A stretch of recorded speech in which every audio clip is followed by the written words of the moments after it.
Ooh, yeah. Yeah, it's time. Yeah. Oh, for the madness. Let's go. Yes. Yeah. Watch the Hangover, Macho Man everybody. meme. Episode 21. Yes, 21. I know I wasn't amped up like last week, but this week, man, I'm amped up because 21 episodes. You're back on your meds? I am back on my meds. Yeah, dude. 21 episodes in. It's been awesome. Everybody make sure you like and subscribe TrackDaz YouTube channel for all the awesome content as we go live almost every week. But yeah, we got some triple headers coming up, dude. We got a bunch of racing coming up. So we still got the rest of the bicycle ride next week. That I know, yeah. You're gonna be on the road. I'm gonna be on the road. We'll see what happens. But we need to get some commercials. Steve, we will be happy to sell planes for you. He was doing his thing out at COTA. Yeah. So they were. I think Heron was talking about buying a jet from Steve Main. So I thought that was awesome.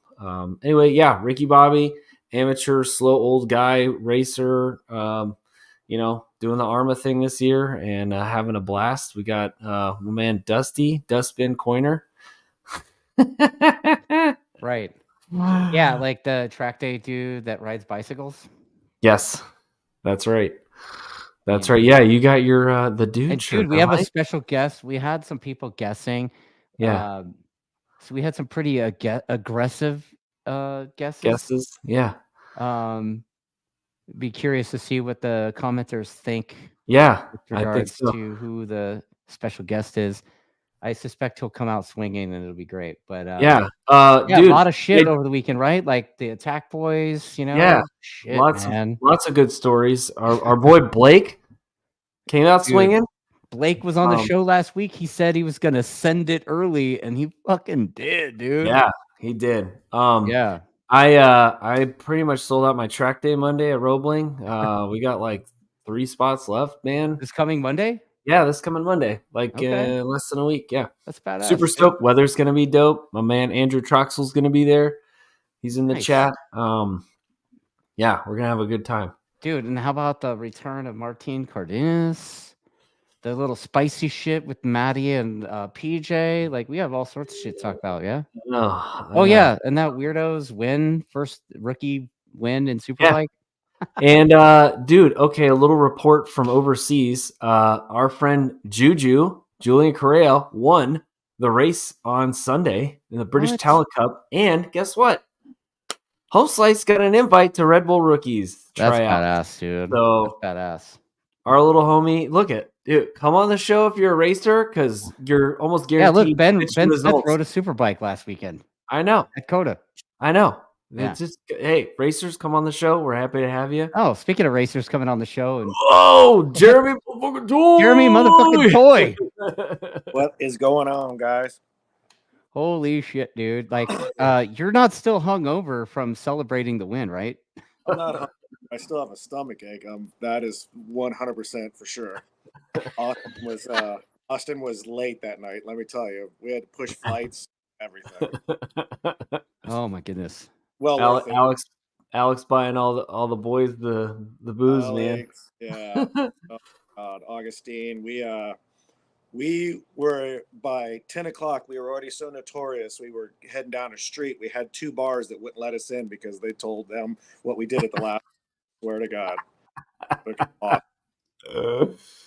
That's hilarious, man. Like, tell me a little bit about the Top Row team. Like before the season started, I had Alex on the show, and he was super coy with me.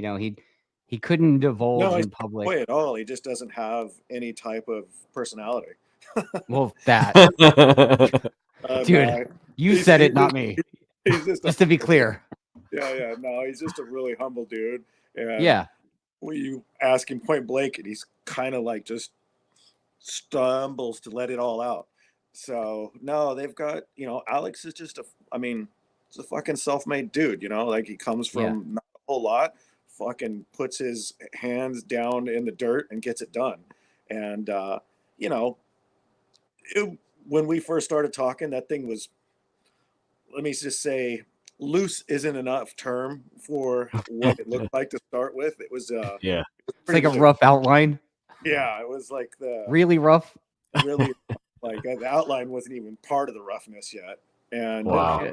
him and Augustine coming together, Augustine Sierra, you know, they said a lot of things, and still, you know, Sean's telling me, dude, what about this and what about that? And I started going, dude, the dealing with BMW, I don't know, man. Like that's, I had a little bit of a go at that, and Oh yeah. said, and you know, some things, a lot of things didn't come out of it. So I was kind of like, you know, and getting into this with a team that doesn't have any background, no notes, no setup, and you want to swing for the fences, like go big. And I was kind of like, fuck. But I don't know. Me and Sean get along so well, and we communicate so well. We went That's the for it. key. That's the Yeah, key. that's what we're That's hitting epic. right now. That's Well, exactly. Stan Bolius said he had a conversation with Alex like the year before about different kind of rigs and that kind of stuff, and he said he walked the guy through his team rig and kind of pointed out some things he should be looking for and gave him some advice, and he's stoked to see how the guy is, you know, basically done it. You know, Yeah. but he's doing it in a big way. Like you guys haul a lot of fucking bikes in that rig, dude. Like, Well, yeah, they holy bit shit. off a little, yeah, they bit off a little more than they can chew, and now that, but that's the thing. Like with that team, again, it's a little loose. They're learning, but that's the thing. They're learning and taking it, because they started off the year, or they started off preseason talking about having 4,000 bikes and the Yeah. tent, the hot bodies freaking thing back in 05. And I was like, cringed at all of that. And Right. they quickly trimmed that, and you know, took focus, including Alex. I mean, this is the type of guy Alex is. Alex was slated, and you guys probably know this, Alex was slated to race Superbike on one of the Alpha Superbikes. Yeah. And he Yep. went and did our, well, we did a first test, and then he did his first test on the bike. And he straight up, I mean, dude, manned up, took his helmet off and said, not ready for that, and Yeah. stepped down. And you're like, I was like, you know, I knew Alex, but I didn't know him that good. For a motorcycle racer, like, come on, we know motorcycle racers. They're Yeah. fucking egotistical jackasses that, you know, that shit is always in their face. We're morons. Yeah, and not, so I was going to finish with that, and then they're all stupid. So egotistical and not very smart. These are bad combos. So Yeah. for him to do something like that to push Sean's program forward, fuck. I was like, as soon as he did that, I was like, no, dude, I think we're in this. We're in a Yeah. good place. Yeah, So, for yeah. sure. Yeah. Yeah, I mean, a lot of racers don't realize how difficult, how big a jump a real superbike is from like a stock 1,000 bike, even, right? Totally. They're not even, you can't even say them in the same sentence, right? No, not at all. Not at all. And it's not even the riding jump, which is a big thing, because, okay, you're racing against the guys, you know, you're racing against the sharpest, you know, sharpest part of the freaking field. But the fucking thing it legitimately takes 4 guys to run it. Like, you can't just push this thing out. Like, we can't go to a track day and do testing with me and Sean. It's a fucking waste of time. So Right. it's crazy what it's involved to run that thing. Yeah. Yeah. It's quite the machine that you guys have over there, dude. Like and the progress of the kid. I mean, it's like every weekend, it's like getting closer. Like I was talking to you, like what, before Laguna, you're like, Yeah. fuck, dude, we might get one of these, Yeah. right? No, seriously, I think it was Ridge. Somebody, I was doing an interview, and I told them straight up, like, freaking, they were like, well, what'd you plan on at the start of the year? And I said, dude, looking at the fucking grid, we were, my personal goals were, we're hoping to see 4th, but we know we're going to be a 6th, possibly 7th guy during the start of the year at the races, until we get our shit together. And then Right. Sean goes, fucking puts it on the front row of the very first race, and I was like, took that fucking paper and I threw it to the side. You know, by Ridge, people were asking. I said, you know, this was what I thought when we started, and yeah, me and Sean gel great, but I've got a badass data guy, I've got 2 badass mechanics, and then I got a team that listens to what I want to do. And then by Ridge, I was like, no, we're going to get this thing. We're going to get these. Yeah. And Wow. it was cool. Yeah, I had a good conversation with Alex because he called me after seeing me on Dustin's show and called me about tools. So, yeah, he was like, "Hey, I want to buy some tools." I'm like, "Dude, I got you, man." So he ordered the 3 toolboxes and Yeah, he's whatever. the tool guy. Yeah, Oh. I'm the guy. Yeah, because all the setup for each box was pretty much what Mike Godin had that he asked me to get him. So that was what was in Godin's box because we kind of like figured out what was in there, and then all the additional stuff, obviously for BMW specific. But Alex was so humble. He was like, "Listen, man, I'm here for 5 years. I'm not a one and done. I want to come in. I want to make a statement, and I want to stay here. I'm not going anywhere." He's like, "I'm going to make this thing happen for at least 5 years." And I was like, "Dude, that's awesome. That's what we want to hear from a fan's perspective, to know that a team that's going to invest and is going to do their thing for that long." So, I mean, it's what we want to hear, right?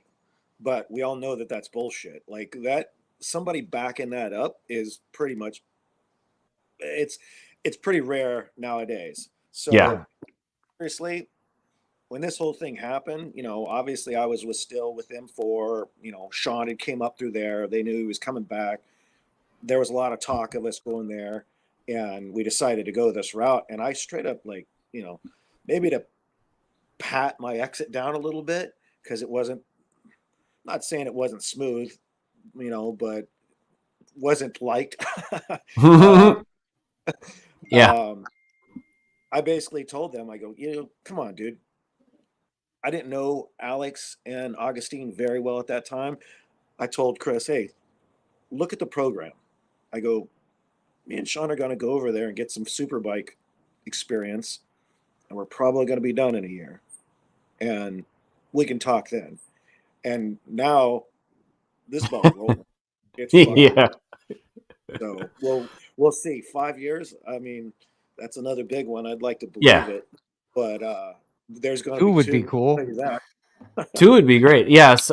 Joel wanted to know if he was going to ride for Top Pro next year, and I'm not going to ask you specifically, but I would like to see another year on the same bike, same program, and just that next jump where we're fighting for wins on the reg.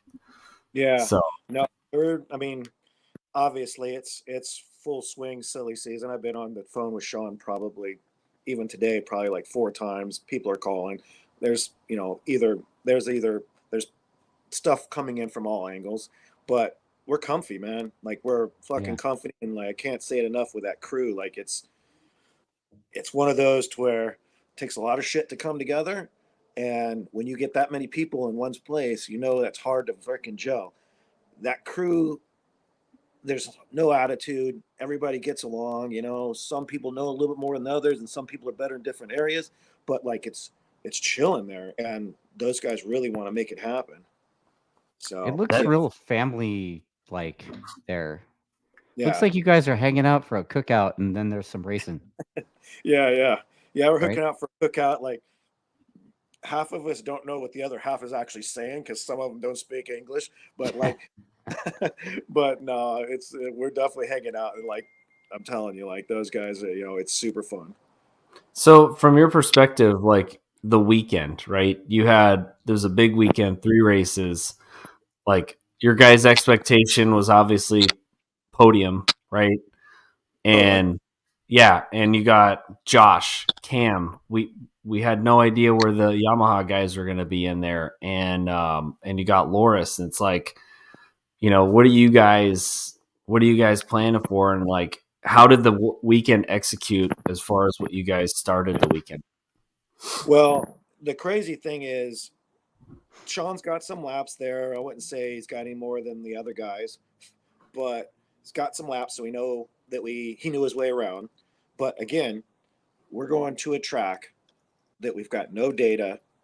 We have no setup notes.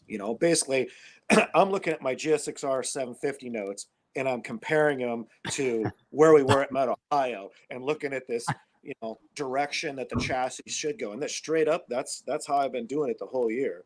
And Wow.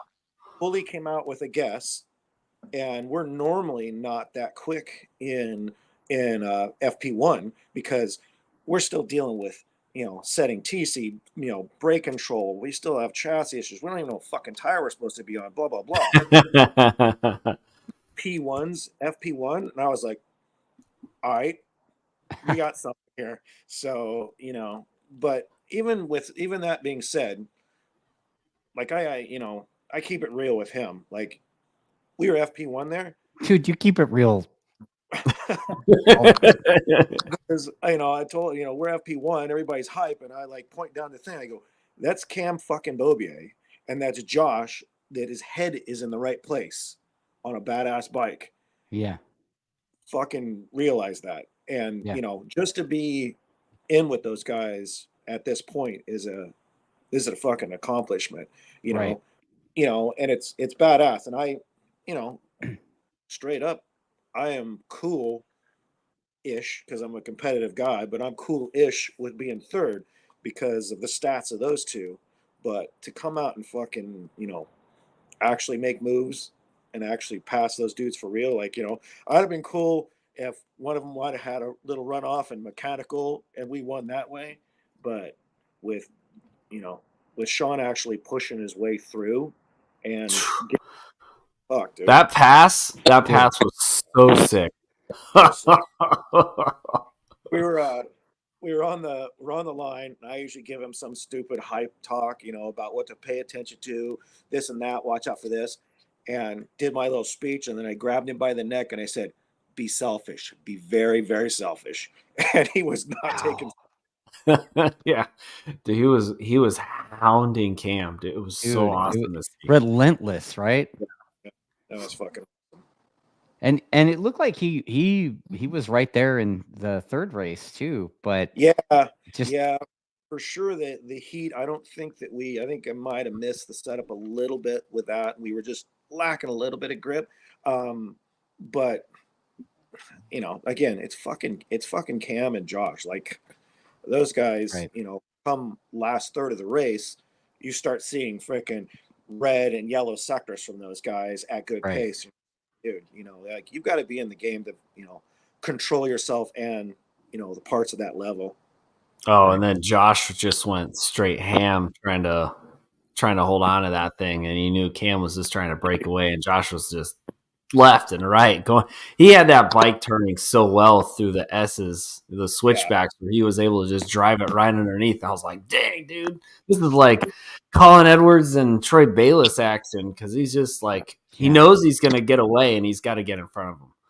Dude, and that I was actually pretty surprised with Josh. Like, he's got that comfy enough lead. There's a lot on the line here. And man, he made some fucking aggressive twist with throttle. I mean, he tucked the shit out of that thing the one time. Yeah. Snapped in. And I was like, damn, like, I actually thought he was going to play it a little bit cooler than that. But dude, that's what I'm saying. More props to him because the dude's not fucking around. Rolling on the outside in 17 and lining up right next to him and then outbreaking Cam. I was like, whoa. Yeah. That was awesome. Yeah. That was awesome. So tell us about there was a big deal made about the livery on Sean's bike. Some like a bunch of kids drew on it and stuff. Yeah, pretty cool. They were like, we had bounced a couple ideas of just doing something different, like obviously Josh had the cool livery also. And we kind of, a couple months go by and couldn't come up with anything cool to paint. Nobody's got this idea or anything like that. Obviously, there's no history with the team. There's no real true history of BMW in the States. And then all of a sudden, Alex is like, dude, what about taking it to, kids hospital and letting them just go and make up the livery?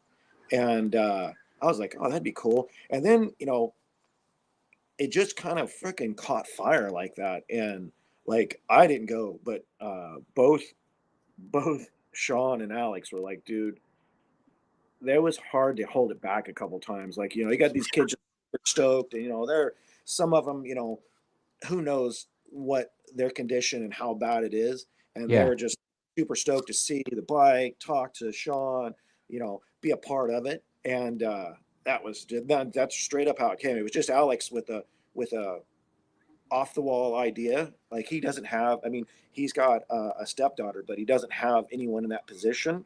So it was something that he just wanted to do, and it's fucking came out That's awesome.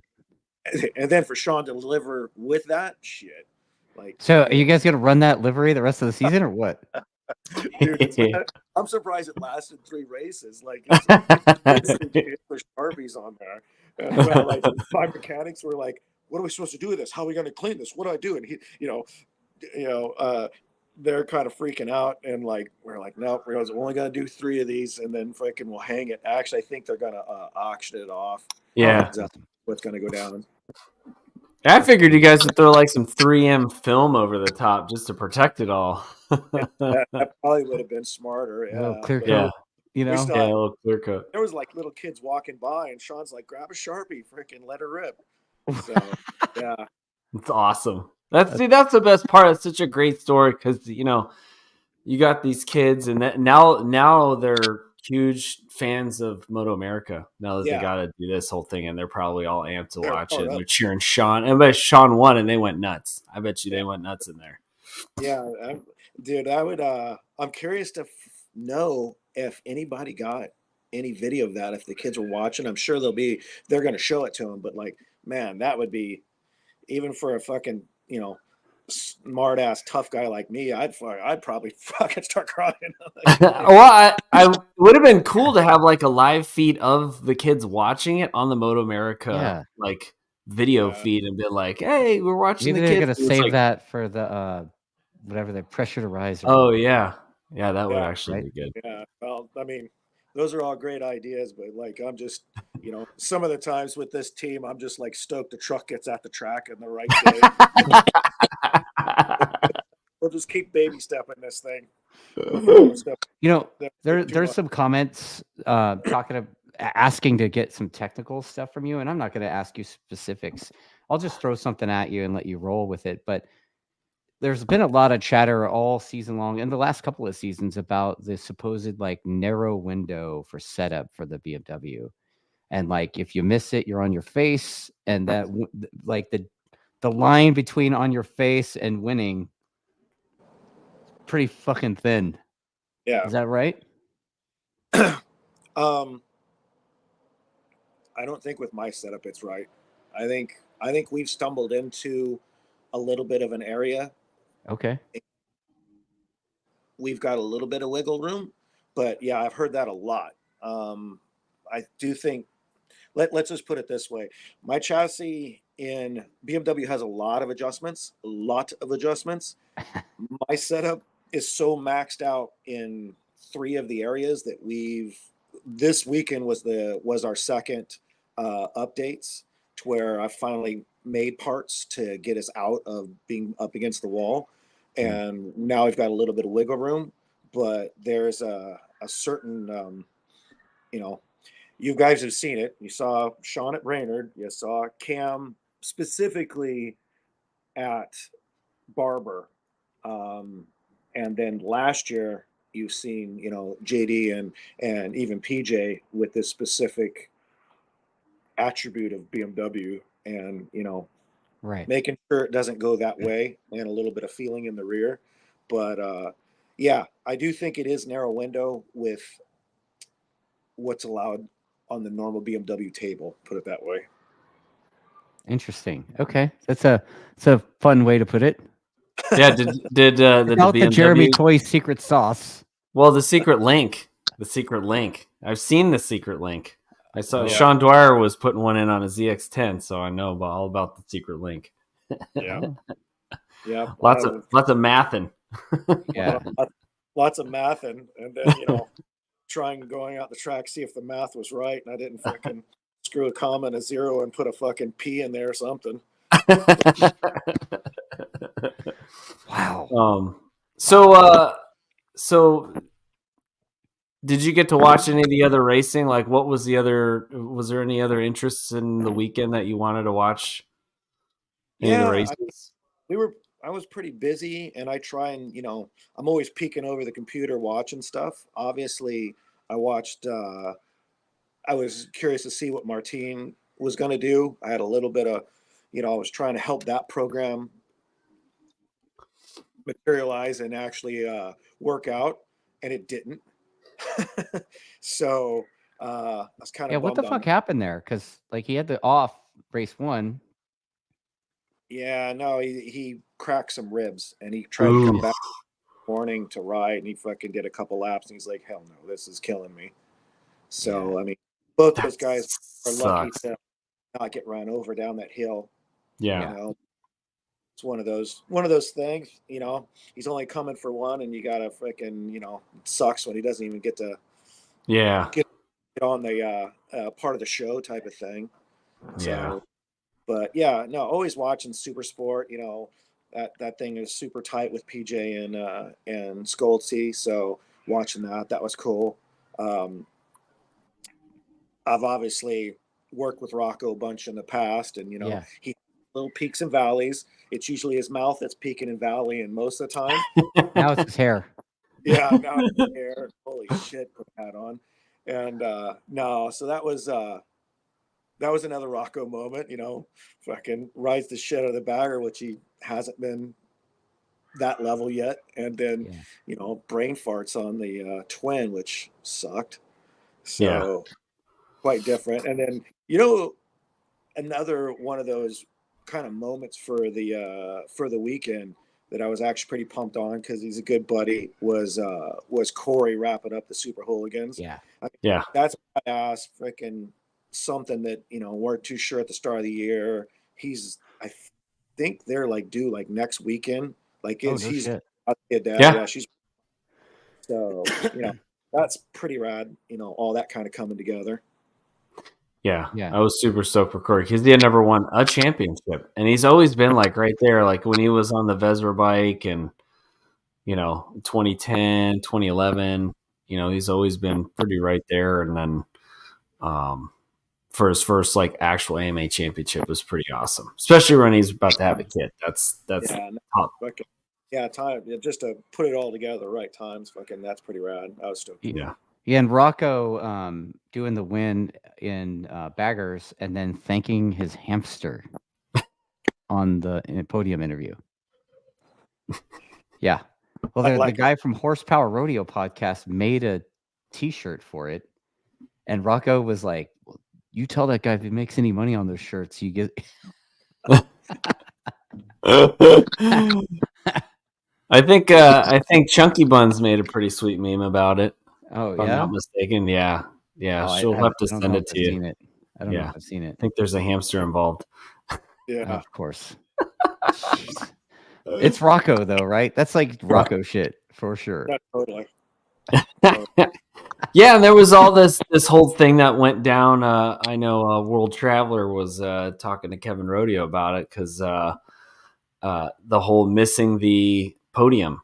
And Rocco did not know he had to be out there for the championship podium because he got second, and he didn't show up. And Kevin Rodeo thought it was he was just being a poor sport or something because he didn't win it. And I was chatting with Rocco on Facebook about it, and he was like, "Dude, nobody told me. I didn't even know. I got done with the race. MotoAmerica communications is stellar."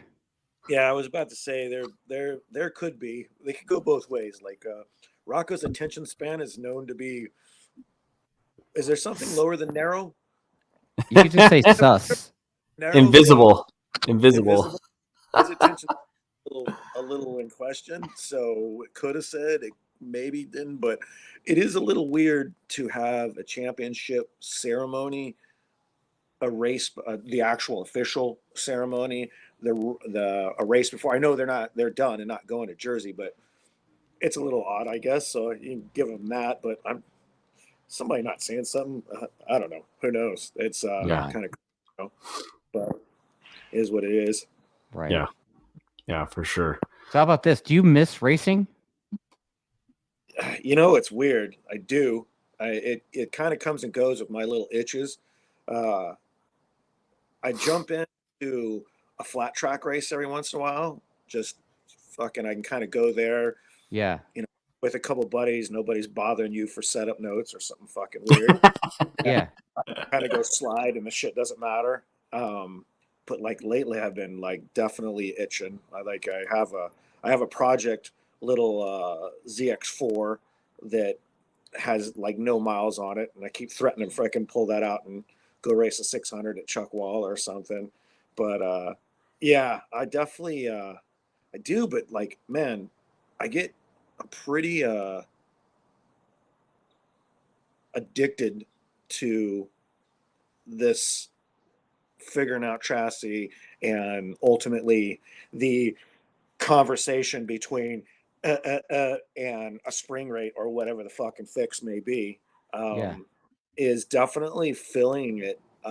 But yeah, I've I've threatened myself in the mirror maybe to do a race at the end of this year, but maybe at Chuck or something.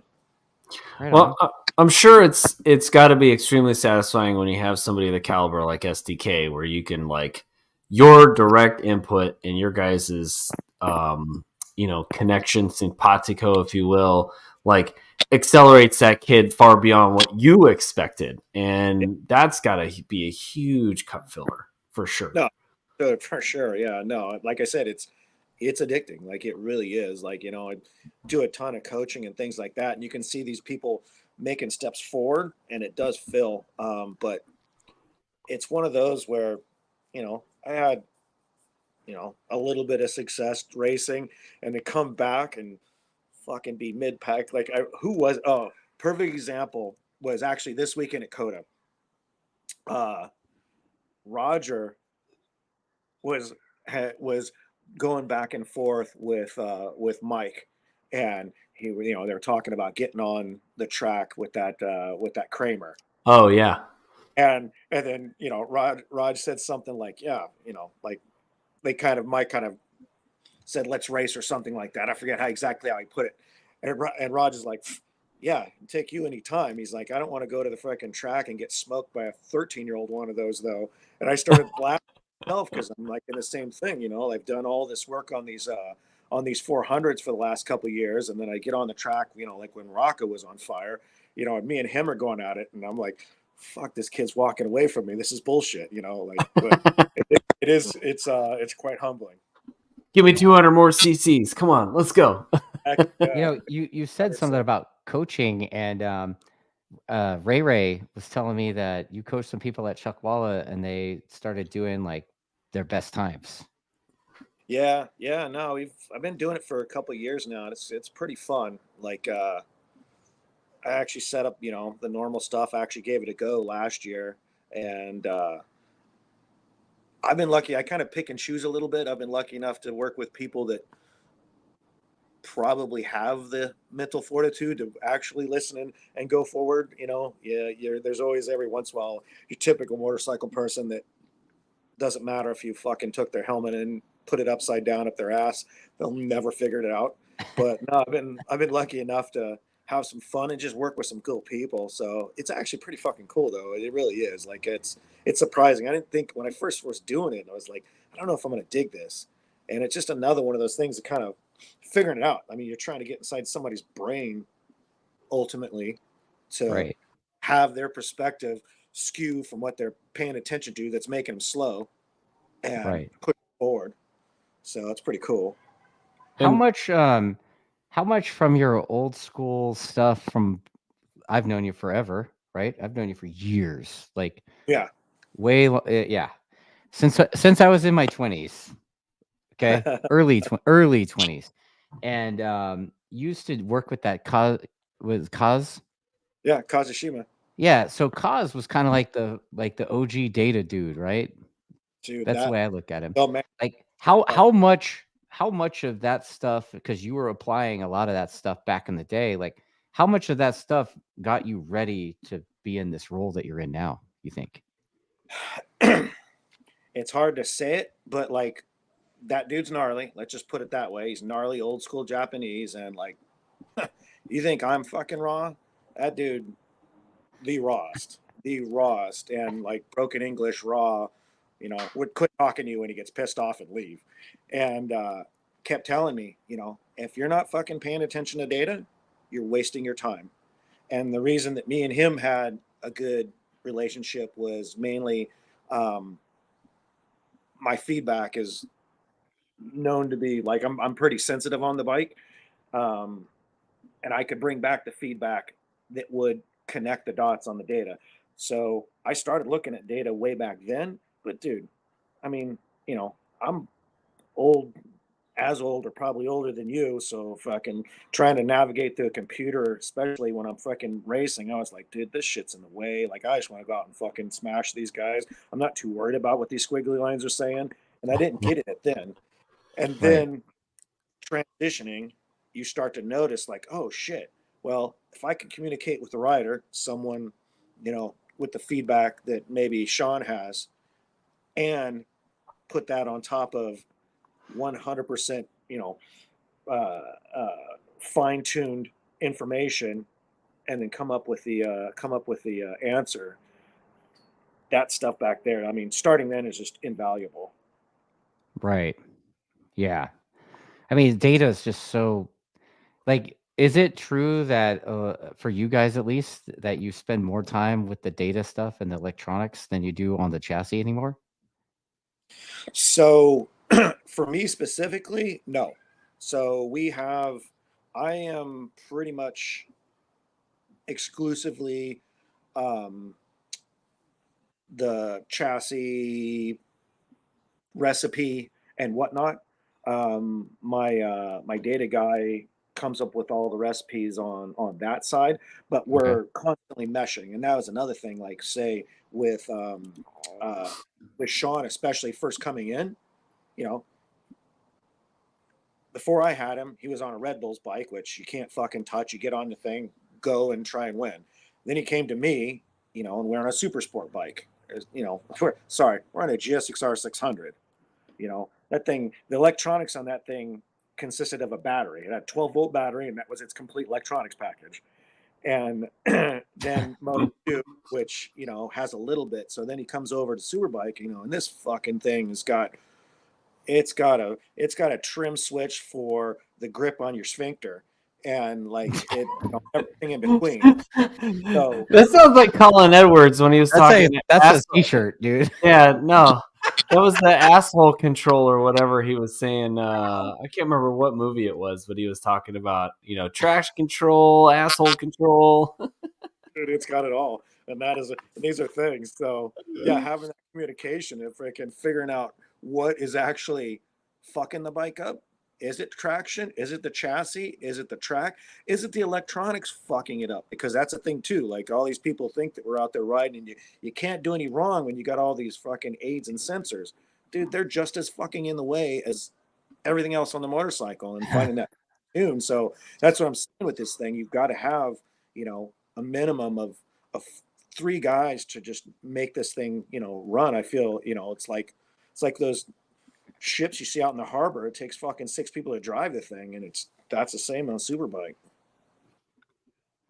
So Joel's asking a question, and he's actually begging for us to ask it. So we'll ask it. Whatever. He says, when you raced, which rider were you most surprised by? Fuck. Most surprised by? I would say probably one of my closest friends surprised me the most through the start and all the way through, and that would be Hayner. Okay. Oh, wow.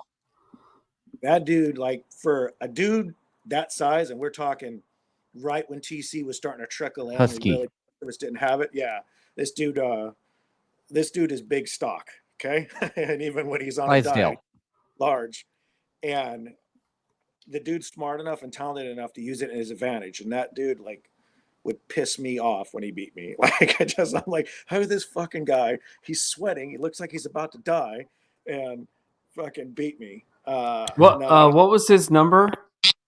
4-4. I think I have his KWS bodywork in my garage. Oh, no way. Yeah, because I found it in one of the guys down the street closed up his shop, and he had some KWS bodywork. I'm like, dude, can I have that? Because KWS is like 20 minutes from my house, so I like the old neon bodywork. So, yep. Fuck yeah, no, that's some good shit. Yeah, so much to where like Hayner impressed me so much that even the one year that I ate shit on a dirt bike, fucked my shoulder up, and was on the way to Macau, and I got him to sit in, and he actually raced our bike in Macau for me. Oh So wow. not only that, like goes to fucking Macau, which he doesn't have any street background. You know, that's Who does? yeah, exactly. Well, idiots like me, but fucking ended up being like, you know, going through practice, and by second practice, I think the guy was like P3 or something. You know, Wow. but unfortunately, the what was it? The what we let's call him girthy stock, whatever, fat. That came into play at the start of the race, and he fucking nuked the clutch and didn't even make the finish. Uh, Oh my Fat bit him God. in the ass again, if there's a pun there.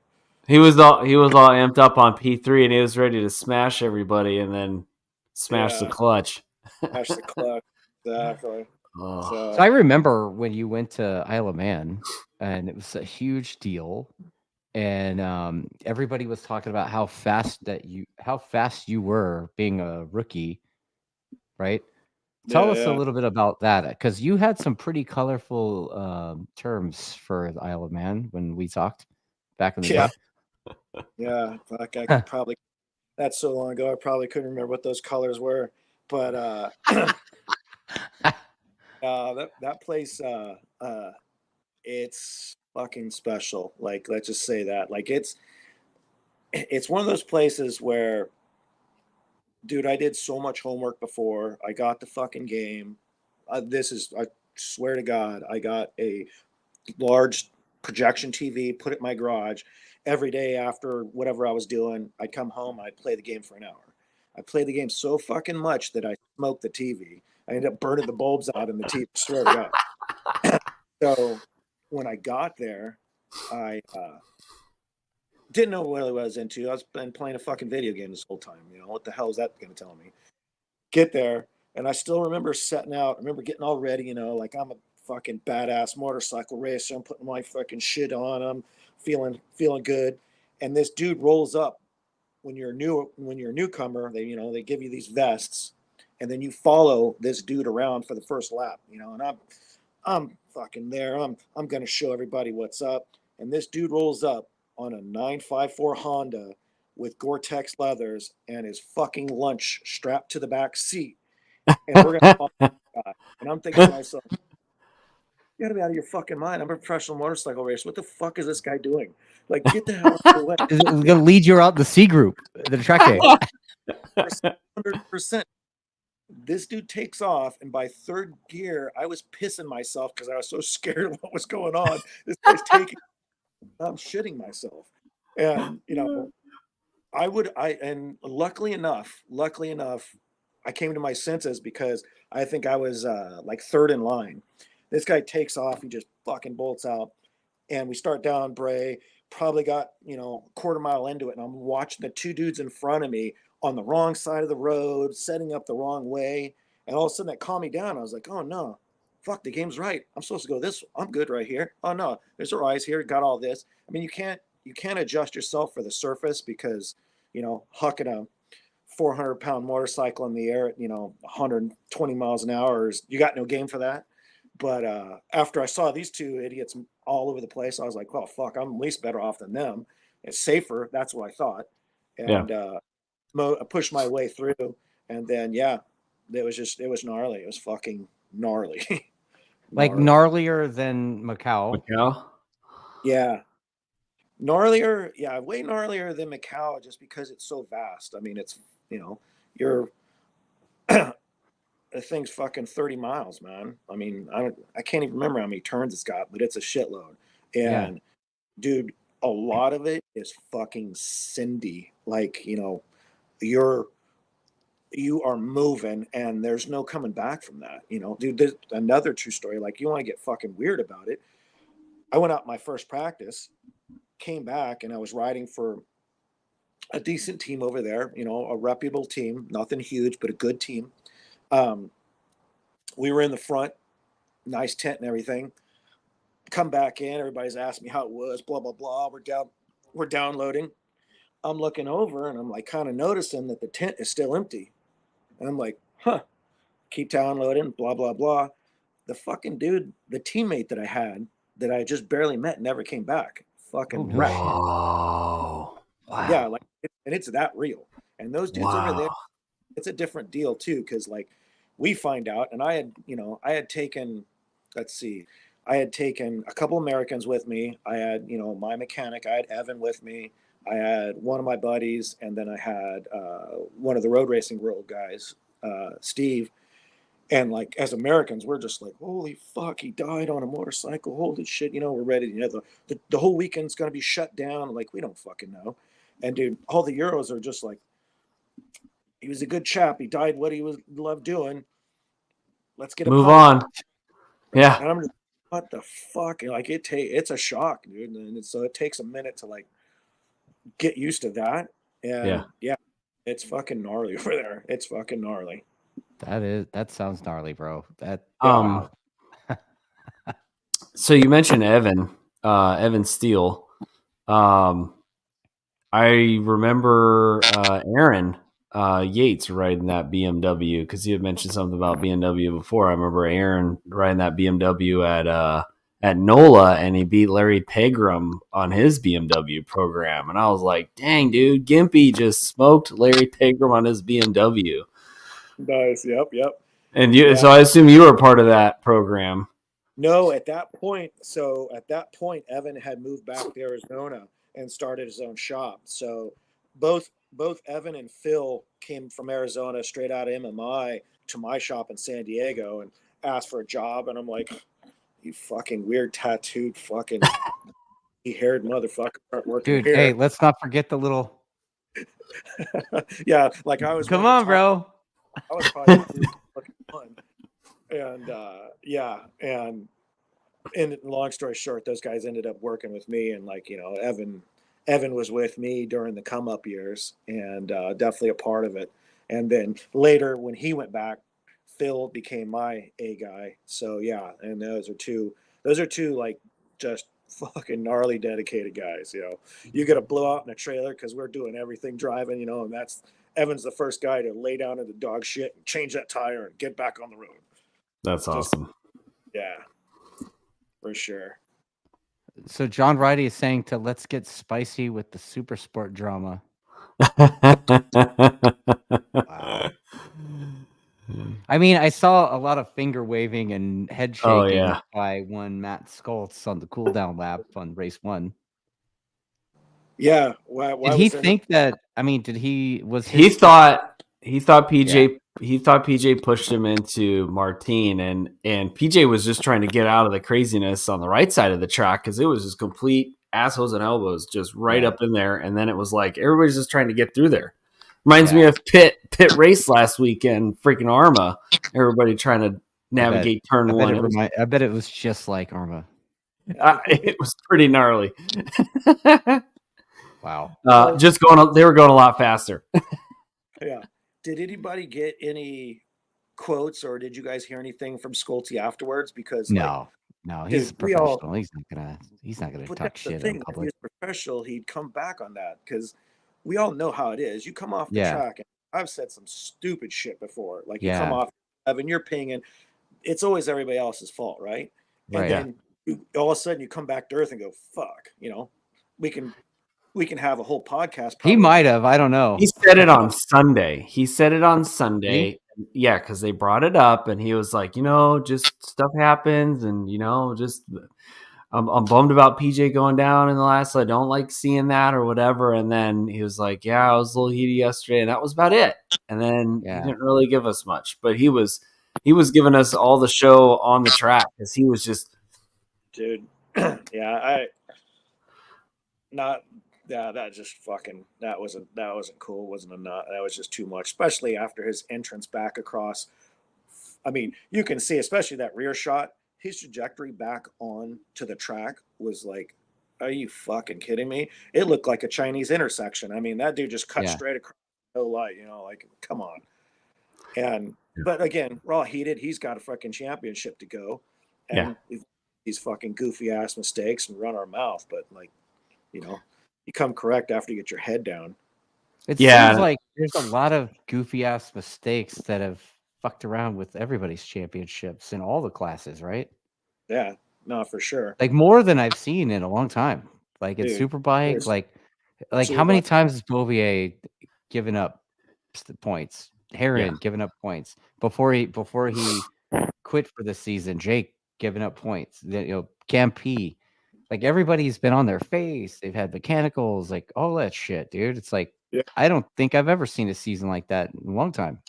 Yeah, you know what's funny is like talk about who was leading at the start. Bobby, which you know a lot of people will talk shit about his past, you know, crash shit like that. I don't really think he's a crasher, but like, dude, he's had some unluck. You know, he's had some bad luck, or he actually hasn't made too many mistakes. He just happens to get caught up. But you know, right, him at start and now being that far back, it's like holy shit, swinging. I mean, it is swung big time. Yeah. And it's the first time in several years that the Superbike Championship won't be decided till the last round. Yeah, crazy. Right? I think it's been one of probably the better years. Yeah.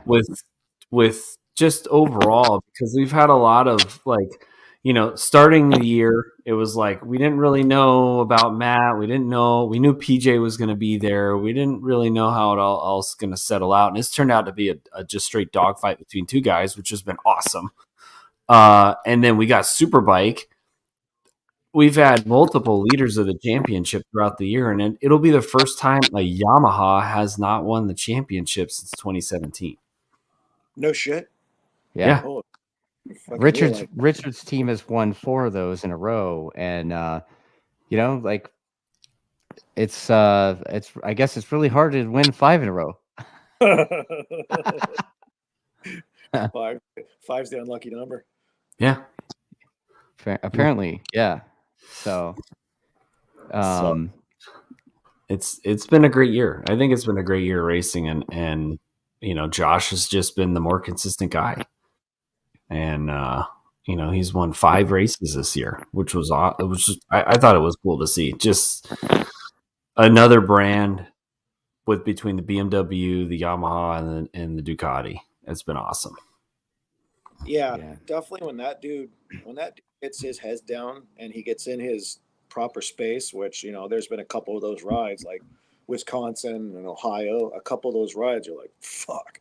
Good luck, you know. Good luck knocking that one off. Like that's that's a sturdy result. Yeah. I gotta say the livery on that Ducati was pretty sick. I was like a little throwback to the 90s. Hey, dude, with the matching leathers. Yeah, dude. Super bitching. I was like, bro, like who was running the Fast by Faraci back then? Who was running that? Well, it was probably, well, I mean, that livery was for a while, but like I kept seeing Corsair when I was looking at it. Yeah. I was thinking Troy Corsair. Yeah. I think that's who they said it was. Yeah. Yeah, no, it was cool. Mechanics were all in the like plain Dickies uniforms and stuff. You know, it looked like 95. Totally, yeah. It was like shit. My first fucking crew shirts, just like some Dickies we got at Walmart and fucking. That's awesome, dude. So true, man. So true. Yeah. Right on. All right, so like the rest of the storylines from the weekend. Here's one for you, man. Like there was a lot of chatter about Max Flinders and having that dude Cody bring him a bike. But they kept saying the same thing about what happened to Flinders' bike, where I guess the thing snapped in half. And I've been seeing a lot of content creators online that are like bike mechanics and shit, and they're all talking about the necks snapping on the Indians. Like, have you heard of something like that? In the comments, has anybody heard that? Dude, I don't know if you guys have seen the fucking scales when those things roll across. I don't care what you're trying to support it with, it's going to snap. That is not a small motorcycle, nor is it a wheelbase. Dude, back in the day, we used to straighten frames and straight up. I mean, I saw 2 of them come in from a Harley that fell off its kickstand and bent the frame. True story. Wow. We just fall So I mean, you chuck one of these things at 100 miles an hour, fuck, been in a frame. I'm surprised that Done. thing comes, less than a Well, couple I'm feet. talking about just like on their street bikes. I mean, there's a dude that has like he's got the over under of like a Ducati frame or an R1 frame. And he's like, look, this bike only weighs this much, and look at the steering head on this thing. And now look at the Indian, and it's like Yeah, with a neck on it. totally. Yeah, it looks like your BMX bike when you were 12, and you're like, Yeah, "Oh, this?" totally. Uh-huh. And then look at the back, and it has that piece of jewelry swing arm on it. I don't know if his does, but like say the factory Harleys, I mean, the swing arm's sick as hell, and that thing's Yeah. obviously sturdy. So Yeah. Right. that's good. Like beefed the swing arm up nice, and left the noodle connected to the front. It probably fixes a lot of the chatter, letting that thing flex, though. I mean, it works on a fucking framer bike, so same theory. Yeah, I guess. Yeah. I don't think a framer bike's 800 pounds or whatever, right? Or Right, 700, whatever what are those things weighing in at the Dude, race I bike don't- mods? Probably like Yeah. 300, 350 pounds, maybe. No The way. baggers? No. Oh, no, not the baggers. No, the baggers are 630. Yeah. Okay, sick. yeah. Exactly. Yeah, see the Yeah. street I thought you bikes meant the framer. Yeah. right? Yeah. Yeah. No, things are a ton. Hey, so isn't that the DeMario kid? Doesn't he ride a bike? Does he ride anything out of your guys' pit? No, he's He's one of the only ones. he's not? the Kevin Rodeo. Yeah, he's on Rodeo's team in Twins. Yeah. for sure. Yeah, they got Avery. Avery Grayer's Grayer's the kid is that riding the rides Twins. out of your guys. Okay, yeah, that's right. Yeah. Good kid. Definitely had a rough season. So Yeah. more ways than one. But yeah, he's they're still talking to him. We might see him on a super sport bike next year. So I mean, tall kid. So it's probably about time for that. Yeah, he shot up. I met him last year picking up. Actually, my buddy bought Aaron's super motard last year, and I went down to Roebling to pick it up and brought it back, and he shot up like huge. The kid's tall now, so Yeah, that DeMario kid though, goddamn, right? Gnarly, Right? Like gnarly. 15. 15, but dude, like the times this weekend, fucking kidding me? That's like that was almost as demoralizing as Cam's qualifying lap. Like that kid is too else. I was like, fuck, what is Rocco and the rest of that crew thinking now? Good luck. But shit happens during the race. I mean, dude, when Cam did that freaking lap time, I looked at Sean and go, what in the fuck are we supposed to do with that? That was fucking ridiculous. Yeah, was it 207.6 or whatever? Or he was like a 207 flat. I can't. 265. Oh, that's right. He did 206. Yeah. Jeez, I mean, dude, I don't know what fucking portal he found on the track, but need to fucking pay some. portal. yeah, Shirt. let's all get that It's a portal. shirt. Yeah. That's fucking impressed. Wow, Oh man. man. Yeah. Okay. So, yeah, I guess the only other thing is, I guess the Rossi Moore kids high side too. Like, Yeah. Pretty gnarly. bro. Pretty gnarly. Hang time. Yeah. Well, he got a good wind up on it too, because he wasn't gonna stop for that first wind up. He wanted to get a double. Yeah, that luckily the rest of Chris's crew did okay because they wanted that one up. But yeah, that kid's been pretty fast all year. Pretty Right. fun. Yeah, I definitely. So who in your camp do you think's ready to bump up the superbike? In our camp, I mean, nobody. They're keeping it trim to where it's it's Maxi, which he's rode superbike before, but he's over here kind of getting his groove on, and had some really good showing at the start of the year. Yeah. But kind of turned up the volume since then, but he's definitely got some skills, definitely got some talent, and super cool. We call him Iceman because the dude's just got like no emotion whatsoever. He's just Nice, man. cool. It's freaking. He's pretty rad though. Right on. And then, what are your guys? What's your mission statement for Jersey? Smash everybody. No, feelings? yeah. Go upset everyone. I think the term was fucking Cindy. Yeah. Yeah. Yeah. Dude, well, for freaking Jersey, like we actually went and checked the new pavement in that place. There's gonna be a show, let me tell you that, because Yeah. that place never has good grip to start with, and now it's repaved, and you're on freaking, sevens and eights again, and we're still with no grip. At least it's smooth. But yeah, it's gonna be another one of those shows. It's probably not my favorite track, but like for some reason it's always end of the year and like chaos always ensues there. Yeah. Yeah, it rained too, right? Isn't it always almost always rain at least one day there? And that stream that goes through 3A, it makes it nice and sporty. Right. Yeah, which is, and even to amp that up, like the whole thing's paved except for that 3ABC goofiness. So that's that's old rock store fucking pavement there.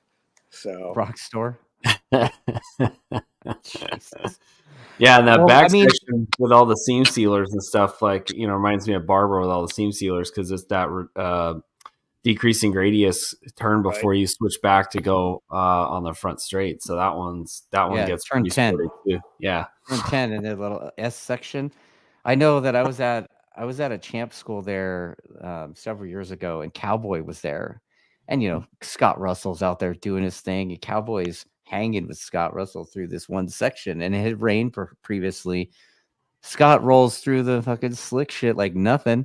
Cowboy rose through it, and the poor what are they, FZ09? Oh yeah, sent it to the scenery.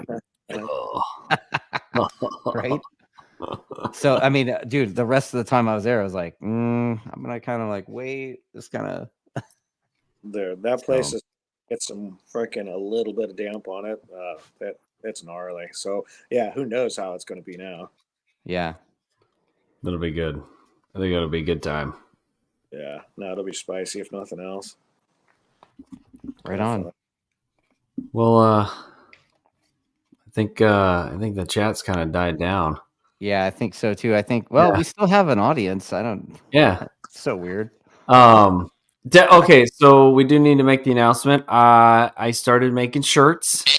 So we got the shirts on the RBG Motorsports website. We're going to be adding more shirts as the shows go on. So please go to rbgmotorsports.com and check out. We got the Brian Van Booby Yay shirt. Booby Yay. Booby Yay. And then we also have white wheels equals upside down pineapples. So Jeremy, did you hear about this? Apparently, if you run a white front wheel on your race bike, it's like a signal that you're a swinger. That's new. Yeah. Nate Kern told us that. Yeah, Nate Kern brought it up. I was about to call out a couple of teams, but I'll leave it alone. Yeah, go ahead. No. Tell me offline, bro. Yeah, and then also I have these new weekend hangover stickers. So a couple of people that were early in the chat, contact me directly, and I'll send you guys a couple pairs. And anybody that wants some here in the chat, same thing. I'll send them because. Yeah. Because you're just a good dude. Because stickers are worth how many horsepower, Jeremy, on your dyno back in the day? Right. Yeah, dude, at least 6. Exactly. In the back of the day, we should fucking pull up a back of the day, Dustin Coiner leather suit. Do you have that wide lens still? Oh, God damn it. Okay, here we go. Jeremy's calling me fat again. Is it his size Hainer? I was a big one, dude. I was like 240 and change. Yeah, he was close to a Hainer size. And dude, his use of the traction control probably wasn't as accurate as John's though, but I mean, He still got along with it. I had a lot of mechanical grip. Okay, like Yeah. Mechanical grip on the burrito, or was the motorcycle? Yes. Was it a Del Taco Macho Combo burrito? Dude, it might have been or, a Taco Bell, Tommy, because I went to Taco Bell during lunch break at Willow. That's how could you go to Taco Bell over Del Taco? I don't doesn't. remember there being a Del Taco in Rosamond. There was some shit there. I mean, come on, dude. You had your choices of McDonald's or Taco Bell or the finger licking good snack bar, right? Right. Little deep fried death. I'm sure that did well, though. I mean, be good with that. Yeah, good times. Wow. Yeah, you got to work those. You got to load the tire. I had a lot of load on the tire. It reduces rear wheel slip. Yeah. Jesus Christ. And for any of our new Arma fans, I'll be at Barber Vintage Fest in a couple weeks. So definitely stop by. I'll have some stickers and come say hi. Yeah, all that. And thanks everybody for watching the show. Appreciate that. You know, mash all the buttons, subscribe, like, share, all that comment stuff. Thank you for watching. And I guess we'll catch you guys on the next one. Yeah, huge thanks to Jeremy. Appreciate you, dude. Appreciate you hanging out with us. The bunch of dum-dums. Right on, man. Cool. Next time. All right, brother.